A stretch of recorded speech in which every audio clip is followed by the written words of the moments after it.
ఏమాయ కొడుక రుణమాఫీ అంటే సమాధానం లేదు, ఏమాయ 6 గ్యారంటీలు అంటే సమాధానం లేదు. ఆ రోజు మాట్లాడిండు పెద్ద పెద్ద మాటలు ప్రతిపక్షంలో. కేసీఆర్ 2 పంటలకే ఇస్తున్నాడు రైతు బంధు, నేను 3 పంటలకు ఇస్తా అన్నాడు. 3 పంటలకు ఇస్తా అన్నాడు మగోడు. మరి ఇవాళ ఏమైంది? 3 కాదు, 1 పంటకి ఇచ్చనికే కింద మీద అవుతా ఉన్నాడు. కేసీఆర్ బిచ్చమేసినట్టు 10,000 ఇస్తున్నాడు, నేను 15,000 ఇస్తా అన్నాడు. పడ్డాయా 15,000 ఎవరికన్నా? ఇవాళ మాట మార్చి సిగ్గు లేకుండా 15,000 కాదు, చారిత్రాత్మక నిర్ణయం తీసుకున్నాం, 12,000 ఇస్తున్నా అని సిగ్గు లేకుండా చెప్తా ఉన్నాడు. మోసం చేయడం కూడా చారిత్రాత్మకమట, రేషన్ కార్డు ఇవ్వడం కూడా చరిత్రాత్మకమట.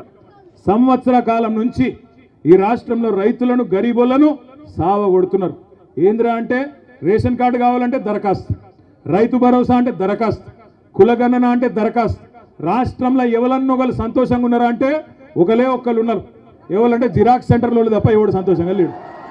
ప్రజలకు పెట్టిన దరఖాస్తే పెట్టి పెట్టి పెట్టి పెట్టి ఆస్టకు